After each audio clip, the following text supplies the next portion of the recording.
I asked if she was. She said she was going to try. But I did mainly want to do this talk for you, Caitlin, so you're already here, so at least we've got that. Nice. Um, Yeah, yeah. I feel like the less people, almost like the better, because then we can like, just talk about what you specifically want to talk about anyway. So it's all good if there's like Yeah. just you, Caitlin, or like and Ivy or whatever. Yeah. Well, good. Yeah. What are you getting? What are you working on at the moment? Are you working on? Is it like the end of year solos?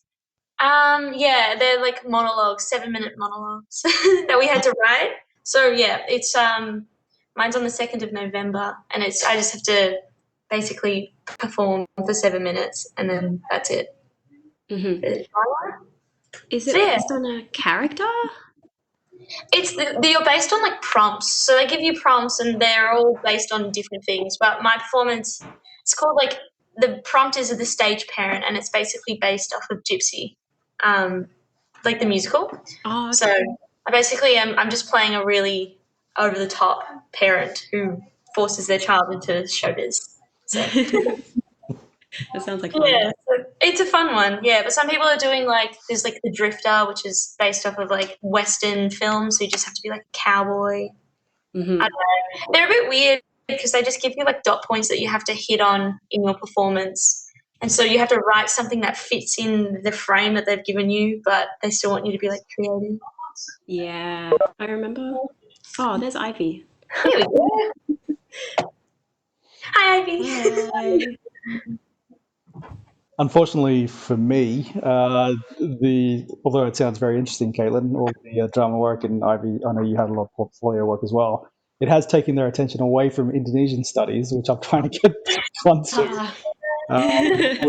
with our exam coming up next week. So, um, Yeah, look. so hopefully I But can marry the two, Indonesian and drama or arts, which is why I have you along here today. yeah, Yeah, I'll be back in one moment. I just have to. My sandwich is in the toaster, so I'll be back. yeah. Sure. Thanks for getting in touch with me, but Erin. I actually got an email from Diletta yesterday being like, "Do you mind if I put you two in touch?" And I was like, "Too late." Well, But yeah, I actually, because I heard that podcast with you and Dilla, so that's where I thought, oh, I should try and get in touch. So I sent Dilla a message, but she was quite busy. So I just Googled your name and your email came up. So I thought, oh, I might as well just send an email and see what yeah, happens. some good detective work. How do you know Dilla also? Or how do you know the podcast? I know Dilla. I know the podcast through Dilla, and then know her through the Indonesian community here and her connection, her dad, and the connection with the embassy, the consulate here and the embassy. So Right. kind of just know through Indonesia. The Indonesia circles in Australia are very small, so you kind of get to know everyone, which is why I'm surprised I didn't actually know you. So it's Yeah, interesting. yeah, yeah. It's Um, yeah, I feel like I'm still getting to know the Indonesian community. I feel like a little bit on the outside just because I didn't really know. I like moved here in 2011 in high school and I just never really got to know the community very well. So I'm like slowly getting to know people, which is nice. okay. I was going to ask this. I might wait till Caitlin gets back, but yeah, your because you have a family connection to Indonesia, which is where the Indonesia connection comes in. I guess more so than Mm, having studied it or studied the language at high school. Um, yeah. was it a connection to Bali? Yes, my mum's from Bali. I actually only knew like really basic Indonesian though, before I moved to Indonesia in 2017. So I learned a lot. I learned most of my Indonesian when I was in Indonesia, which was pretty wild coming back and being like, whoa. No, I definitely. I mean, I studied Indonesian in university, but I did my last semester of Indonesian studies at university in Jogja. And when I went to Jogja and I learned it there for 6 months, I thought I could see like how much you learned in just the 6 months of being there compared to, however long and even Ivy, like you who having studied it in high school for 6 years, because you're not in it, you're not sort of immersed in it, it's not sort of all around you. It sort of it's almost like an abstract concept. You don't really can't apply it to everyday life, but when you're actually on the ground and you're using it every day, Mm. all those sort of connections in your brain start firing up, and it's it's really interesting to think about how you learn languages and how they go up.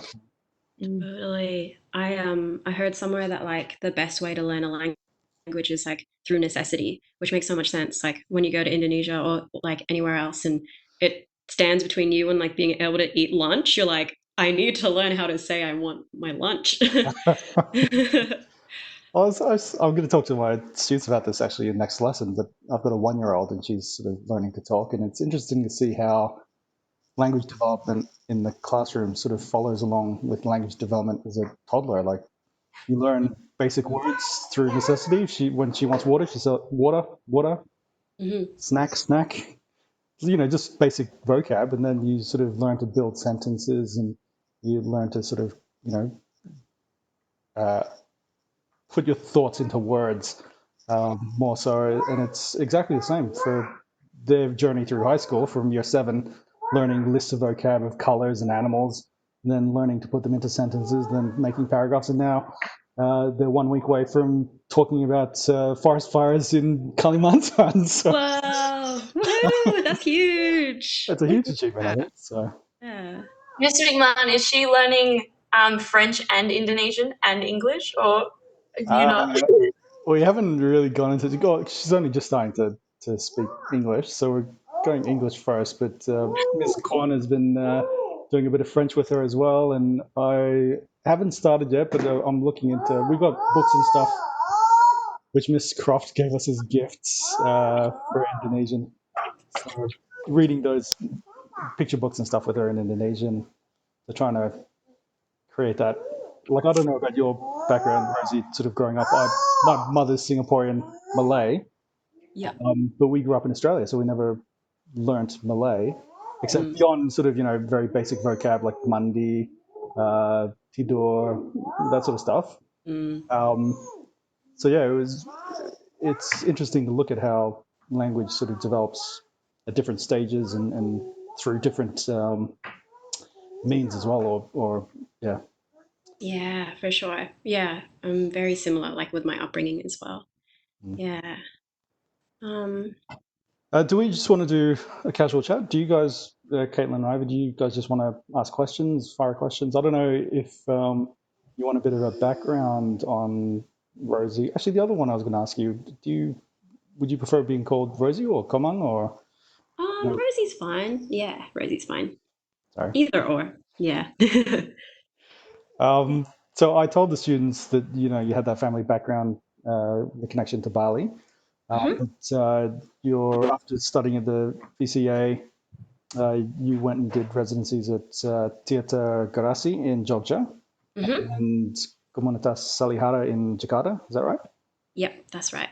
But then have sort of continued on your connections with Indonesia with some work recently with the EP launch at Asia Topa, still keeping those connections going with Indonesia. Yeah, That's yeah. kind of the general background I've given them. Cool. Cool. I mean, you sent me the questions as well that we can go through one by one, or if you both want to have like a more casual chat or like ask your own specific questions, that's cool. Could I also ask Ivy and Caitlin, do you have like a rough idea of which direction you want to head in terms of like further study or your interests or anything? I mean, I know I want to go into like communications, like graphic design, I guess like magazine kind of things. I guess I think right now that's what I want to do. Cool. I am hopefully trying to get into musical theatre, so auditioning for all the performance schools around Australia and seeing how I go. Cool, awesome. Good luck to you both with those things. Can I ask you both if you've ever considered like, or like are interested in using Indonesian as like part of your future, like seeing it in your future somewhere? I mean, I really love learning Indonesian, so it would be cool to like keep using it and at least, especially with like the if I go into like a magazine like publication kind of thing, then I could definitely use that. I just don't really know how. Like obviously I haven't like looked into what that would be about, but at least learning about like the culture of being more immersed in like the community in Melbourne, I could like integrate that into my work, you know? Yeah, for sure. Yeah, how about you, Caitlin? I don't know. I haven't really thought about it much. Because it's all. I don't even know if I'll get in for like just in general. But I think it'd be really interesting to see if I could perform like in Indonesia, or I'm not sure what the sort of like theater scene is like in Indonesia. So it's a little bit like I'm just not really sure what I would be able to do if I got that sort of degree. So that would be interesting. But I love to talk Indonesian.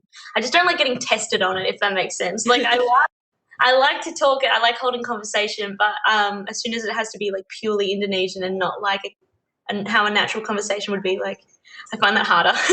But I think I want to try and keep it up in some extent in the future. Yeah, cool. Okay. Well, maybe I'll give you a bit of a background context, like in a bit more detail. And then we can just go through like the questions you've sent or and just go from there. And then maybe we can apply it or something. Maybe that's the best way. Cool. So as Paerin mentioned, let's see, where did this all begin? So when I was in year 12, I was similar to you, Caitlin. I really wanted to get into theatre and applied for the drama schools and like somehow, thankfully, got into VCA first time around. So I was like, okay, done, easy, sorted. But little did I know it was like anywhere but sorted because it was all just beginning. And when I think by the time I finished studying at VCA and studying theatre, I had like a real curiosity and need to go back to Indonesia because, as I mentioned earlier, I'm half Balinese, but I'd never lived in Indonesia before and like really wanted to just like satiate that hunger and learn Indonesian and like get close to my family and everything. And I also was like, don't really know what the theater scene is like there. Um, so I almost dropped out in the second year to like fully move to Indonesia, but I finished my studies and then I applied for a grant. Um, Hot tip, there's like a lot of, I think like there's a lot of grants that really want young graduates and young people in general to like engage with Indonesia and like Southeast Asia in general. So like that's definitely something to be aware of. But I found out about one of these grants and applied to basically like study in Jogjakarta, which is like a city in central Java. Just study Indonesian for 6 months. And then around the same time, it was like super serendipitous. This theatre company from Jogjakarta called Theatre Garasi came to Melbourne. And I'd heard a lot of good things about them. So I managed to tee up an internship with them. So I left in 2017 and lived in Jogjakarta for 8 months doing the internship and studying at Jogjakarta. I'm pretty sure in the same university as you, Paerin, at Gajah Mada. Is that right? Yeah, Did you? so part of my university degree, there's actually a program of studies at INCLS at Jogjakarta where a lot of Australian students go to study Indonesian or to pursue the studies of Indonesian. So I was pretty much my last semester of Indonesian studies at uni was done at Gajah Mada. Yeah, cool. So same as me. And yeah, there's like Australian Indonesia Youth Association. They have like lots of programs through there with like heaps of like young Australians who want to do that. So I did that, and then I moved to Bali and interned at Ubud Writers Festival. Um, I really wanted to keep working in Indonesia, so I interned there as a assistant to the live art and music um, program programmer, I suppose. So I was helping her run all of the like music events and art events, which was so much fun. And then I decided to go home after that, and then applied for another grant. And this time it was for a theatre space in Jakarta, called Komunitas Salihara, where I wrote a play, and then I stayed in Indonesia again, performed in some festivals with. By then I had a network of people who I knew, so I was working for them. And then I came home and I started making music, but by now, like, I have quite a strong network in like different areas of Indonesia, and I want to like keep it. I know it's going to come up in my future again, so I'm just trying to like build a sense of like a career that integrates both. So that I guess that takes me to now. And I was working in Australia as well, in between all those periods, as like doing different things like arts administration and performing in theatre shows and stuff as well. Yeah. Do we want to go through the questions that have been sent? Let's do that. Also, how much time do you have? Is it half an hour? Or... What time's lunch finish? I don't know. I think Caitlin's free after lunch, but Ivy might have class. Yeah, I think lunch technically goes to 1:26. I'm pretty sure. Yeah. Very specific. My class is 1:30, so I have until 1:30. Okay, cool. That's good to know. All right, let me open up these questions that you both sent me. All right, so how has Indonesia and the Indonesian language played a role in your work in the arts thus far? I guess I kind of answered that in my spiel, but I suppose like in terms of Indonesian language, like Indonesian language played a huge role in all of that. Just because like I mentioned before, there were like other young Aussies who were in Indonesia, and I, definitely had a leg up because I already spoke Indonesian to my family quite a bit. But me learning, like really wanting to learn Indonesian and like applying myself meant that I improved really quickly and was able to just like meet a lot more people really quickly. Like when you go to Indonesia and you're a foreigner, if you don't speak Indonesian, it's fine. You can get by. And people are like really polite and want to like get to know you and stuff. So you'll still be able to meet people, but you don't really get into like the nitty gritty and like get to go to like maybe the art gallery events that you want to go to, or like the theater events. Like you don't learn about those things, or like Ivy, for you, maybe it would be like a really interesting magazine, like you can actually read it and like get to know the publication people, so I guess like with any language, it literally just opens doors to entire worlds that you wouldn't have access to unless you had that language skill. So I think it was like a huge part of it. It really helped me. Shall I continue with the next question, or do you have any questions? Okay, let's keep going. Has knowing Indonesian opened more opportunities for you in your career? Yes, I think I've already just answered that, but yes, definitely. And I suppose coming back as well to Melbourne, and as we were talking about before, just getting to know the Indonesian community here and being known as someone who can speak Indonesian has like helped me get some different work projects. I work at a platform for artists at the moment, called Creatives of Color, and my boss, I guess you would say, is another Indonesian creative, and like a theater performer. So that was like very serendipitous. Started working with her because she was like working on a different Indonesian language project, and she was like, "I know you can speak Indonesian." So it's helped a lot.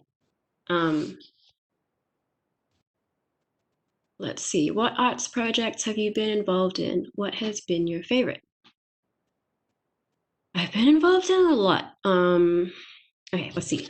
When I finished at the VCA, I did a show at Melbourne Fringe. I wrote a show and performed in it with a friend, which won some awards as well, which is cool. I've done a show at Next Wave Festival, Darwin Festival, done shows at La Mama, Malt House. I've written a list here. Substation. And in Indonesia, I performed at Indonesia Dance Festival, at Salihara and Theatre Garasi, and did a stint on a TV show as well, which was extremely random. My favorite show has probably been the most recent project I've been working on, which is Music Now.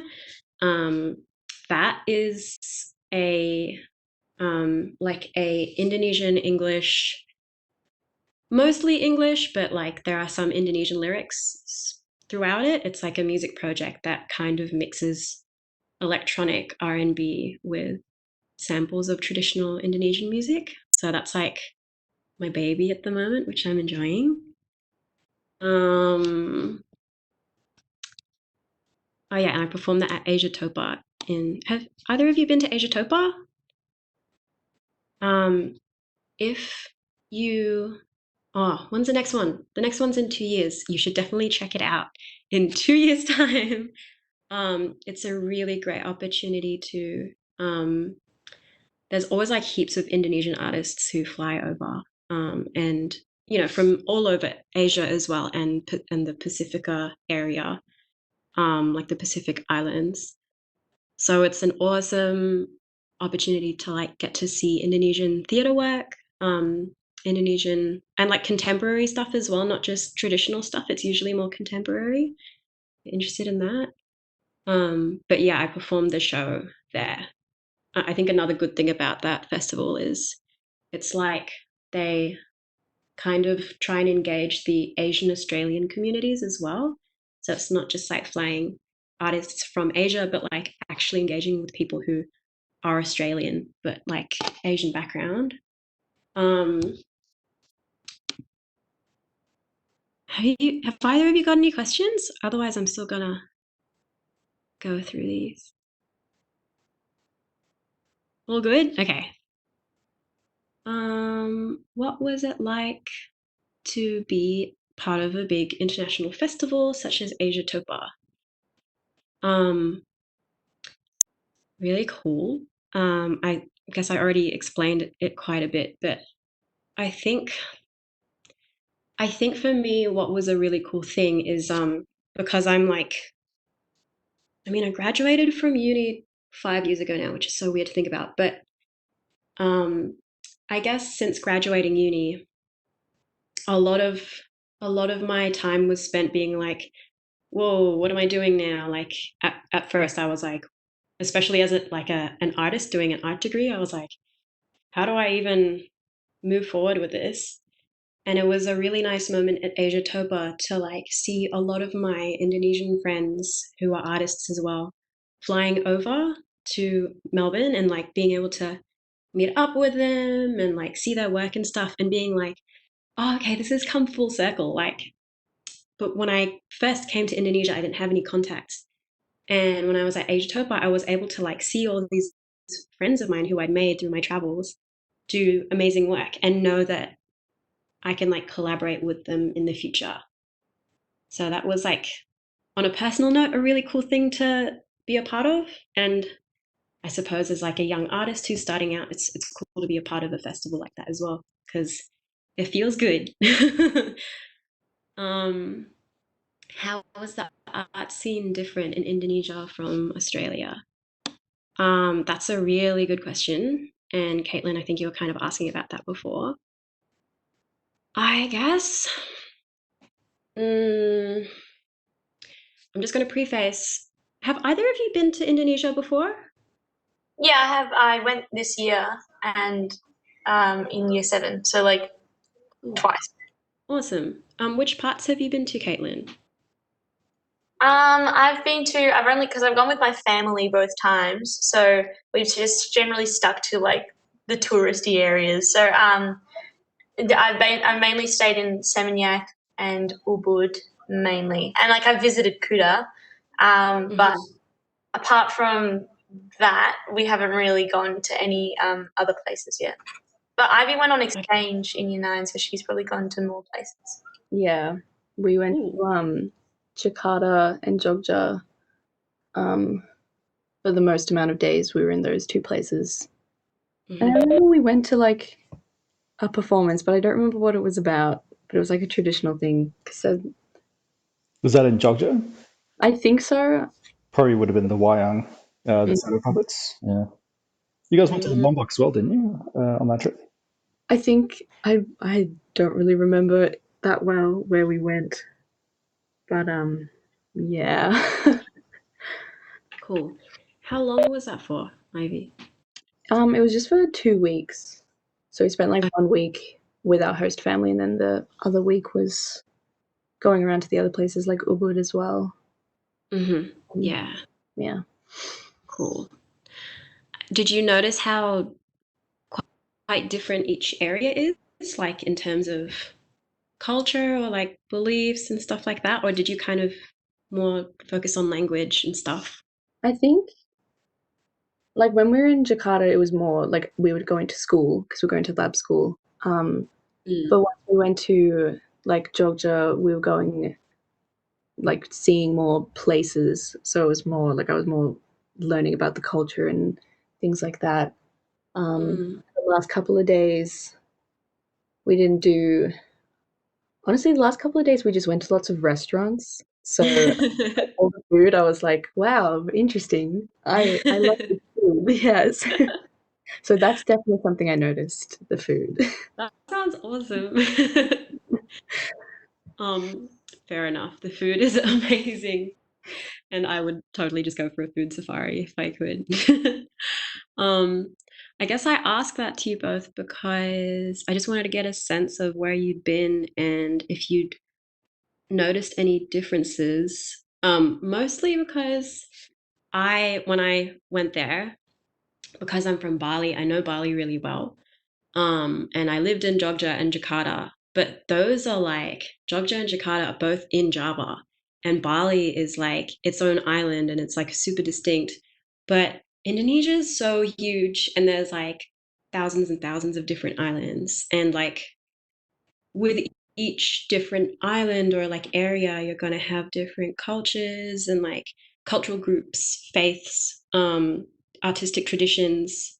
And so I suppose like with how is the art scene different in Indonesia from Australia, it's like asking how it's different in Europe to Australia. You know, it's like it's just super varied.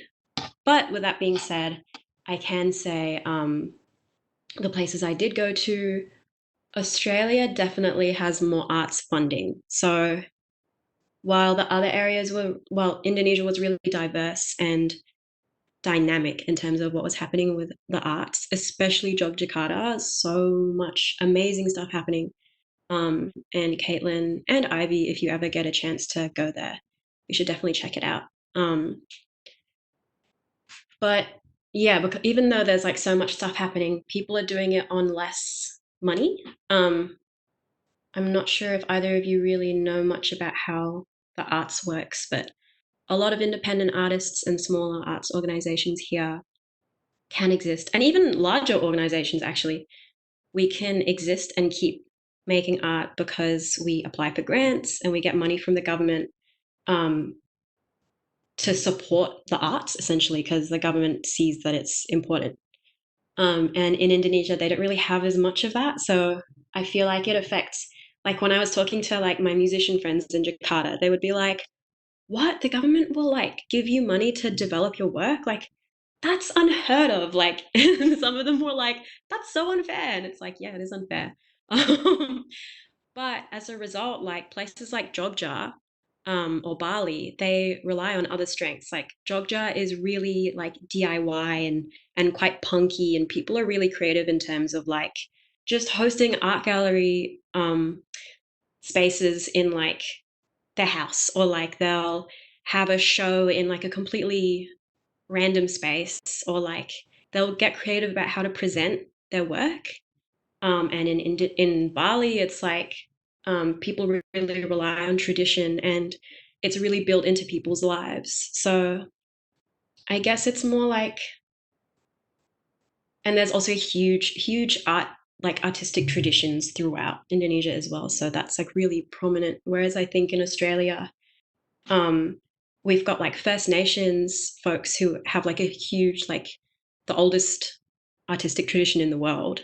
And they've got that, but all of us are like, relatively new here. So we draw from a lot of different inspirations, I guess, rather than having this really age-old tradition. So yeah, there's so much happening in Indonesia in terms of the arts, and like same goes with like publication and stuff as well. And really cool, yeah, just really cool things happening. So definitely worth checking out. Jakarta is really. Oh, hang on. Am I jumping the gun here? I'm just gonna keep talking. Jakarta is really. It's a little bit more commercial than like Jogja, and a bit more like sophisticated and glamorous and slick. It's where all the like movie stars and stuff live. So that's fun. So if you ever want to check out like good film festivals or like more, if you're interested in more like commercial ways of interacting with art, then definitely check out Jakarta. There's like some amazing stuff there. If you're interested in more like chaotic, punky, vibrant stuff, you should check out Jogja. And there's a lot of traditional stuff there as well, as you would have seen, Ivy. And then Bali's kind of somewhere in between. It's a bit more like interplay with like tourism and stuff. And Westerners, so there's like more DJs and music producers maybe, or actually more DJs and like more commercial stuff in that kind of sense in Bali. Um, yeah. Do either of you have any questions, or shall I keep going through these questions? Yeah. Is this useful? I don't want to be like talking about stuff that you're finding completely irrelevant. I think it's useful. It's interesting to hear about because I don't, yeah, like I said, I don't know much about the Indonesian performance and like art scene. So I think it's really interesting to hear about. Cool. Okay. I'm glad. um, and yeah, if there's any other focus you want me to focus on, let me know, and I'll talk about that. Let's see. How much involvement have you had with the traditional arts and music in Indonesia? Fairly minimal, compared to contemporary stuff. But with that being said, because traditional arts really inform so much of like the arts sphere in Indonesia, I've tried to like learn a little bit of Balinese dance, mostly because of my family as well and my mom. I learned a bit of macapat when I was in Jogja, which is like traditional uh, Javanese like court singing or like operatic singing. I don't know, Ivy, if you would have heard when you were in Jogja at the performance or like the wayang performance, or if it was gamelan or something, but they have these women called sinden, and they sit with the gamelan orchestra and they like sing, and it's like quite haunting.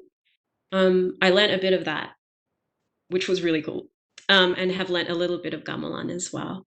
It's something I'd love to learn more of, but yeah. What did you like about your time at VCA? I loved my time at the VCA. Are you going to apply for VCA, Caitlin? I put my audition in, but it was just due last week, so I have applied for it. Yeah. Okay, cool. But I asked someone because I'm interested in it, but I thought it'd be cool to hear from someone who's been there. Yeah, cool. What other schools are you applying for? Are you applying for other ones? I'm also applying for WAPA, and I applied, and I also had a call back for Queensland Conservatorium. Cool. Congrats. So yeah, thank you. So Yeah. they're the three I've applied for this year, and then if I don't get in, I'll just sort of like work on my skills and try again next year, and I'd probably try for Fed Uni. next year as well. So in Ballarat. Yeah, cool. It's Fed Uni Bapa? Is that the same thing? I think it is. It's one of the smaller ones in Australia. Yeah, Bapa's really good. I've had some friends come through there, and I've heard the Queensland QUT Queensland Conservatorium. Anyway, the one in Queensland, I've heard good things as well. So good luck. And yeah, if you don't get through, no stress. Just try again next year. Yeah. My time at VCA was really cool. For a bit of context, I didn't do the music theater program, did do the theater practice program, which is like a little bit more like no music and a little bit more like less like straight acting and more like creation for performance and very theater based and not really film and TV based.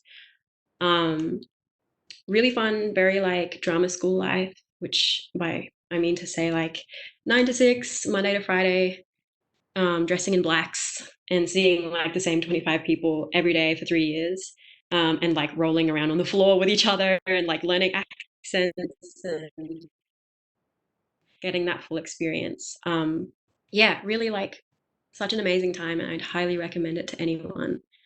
Um, I'm gonna take like the critical edge here because when I went into VCA, I didn't really know what I was looking for. I just wanted to be an actor, and I guess I just wanted to also be an actor full time, and I thought that was what people did when they graduated from drama school. And I slowly learned through trial and process and error that like that's if you want to become a full-time actor or performer, it's going to take you a while. And when people told me that, I was like, yeah, but I'm really good. Like I'll get out of uni and I'll get like the really amazing role. I'll get my big break straight away because I'm good. And then you get out of uni and you realize everyone's really good in their own way. And I kind of learned the hard way that I guess like it was never taught at my uni, that you should find a side job that you love because that's not like a sign of failure. It's actually going to sustain your career. Because if you find a side job you love, you'll be like having this awesome, energizing work as well as your performance work. And then you'll like have so much more energy and optimism to look for the performance work. And in the meantime, you can like focus on your other interests as well. Like if you have an interest in, I don't know, like I have an interest in, I suppose like helping other artists and like organizing events and stuff like that. And when I was in drama school, I was like, oh, well, I guess that's going to go to the side because I need to put all my energy into performing. But when I graduated, I was like, oh no, I actually have to nurture these other interests as well. And like, it's good because it means that you can stay like a well-rounded person and like keep having time to like engage in the other interests. So I would say that is something I didn't learn, but I've learnt after graduating. And I think that might apply to you, Ivy, as well. Like any career in the arts, like it's about like sustaining your passion and love for it by making sure you're well supported with other things that you are working on that you enjoy doing too. And what else? I guess they also didn't teach me the business of being an artist, which is like a huge part of being an artist. I learned so much about, yeah, again, like accent training, movement work, vocal work. I learned a lot about the different texts, like, and the different practitioners who like teach lots of different methods.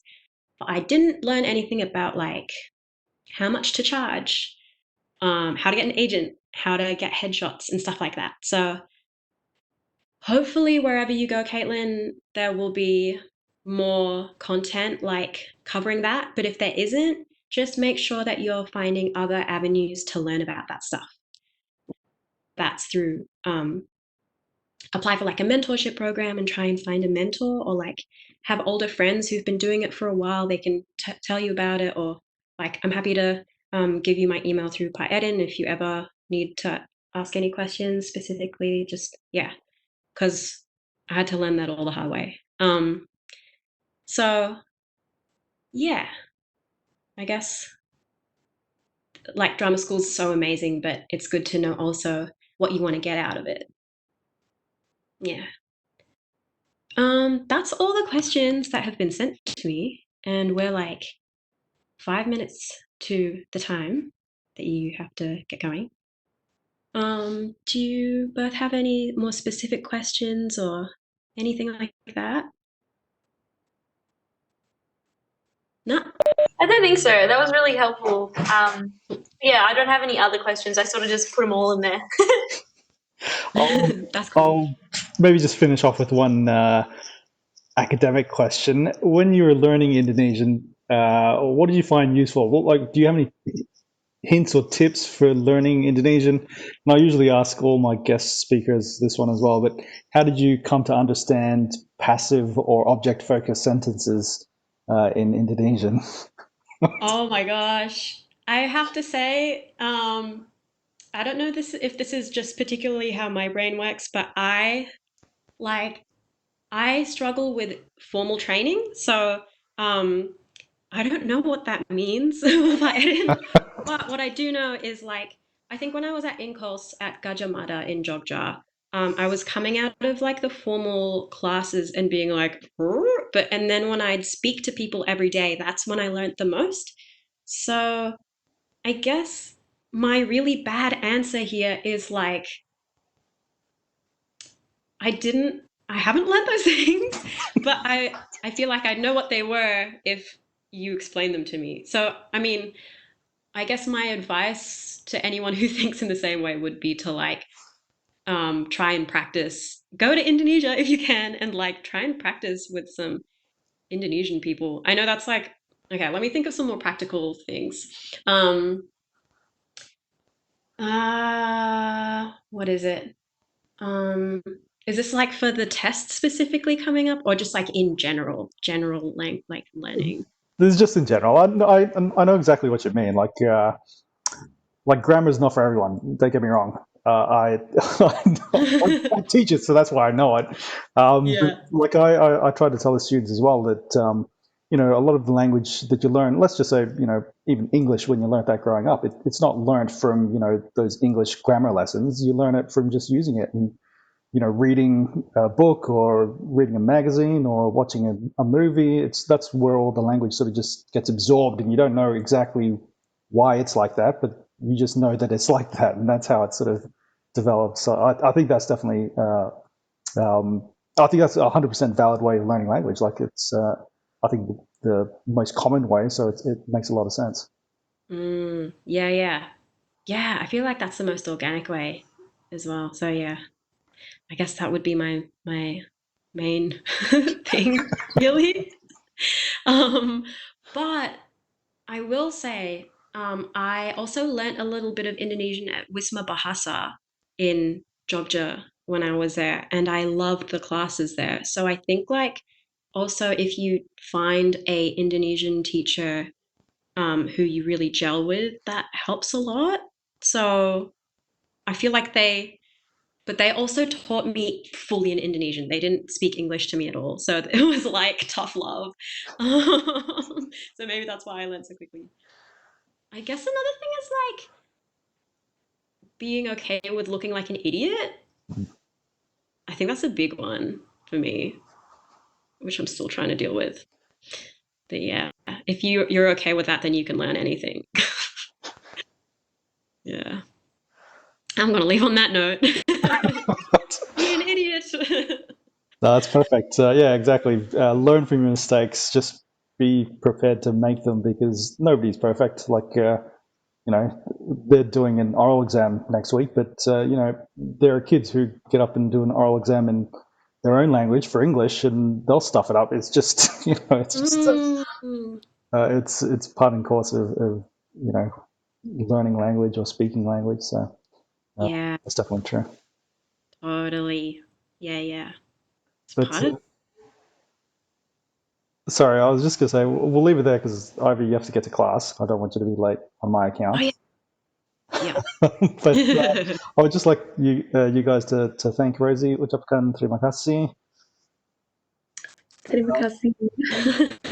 Terima kasih, Bu. Oh my gosh. Bu, sama-sama. Selamat buat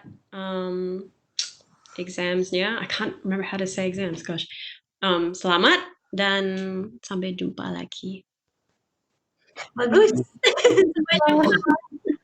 Dadah. Thank you.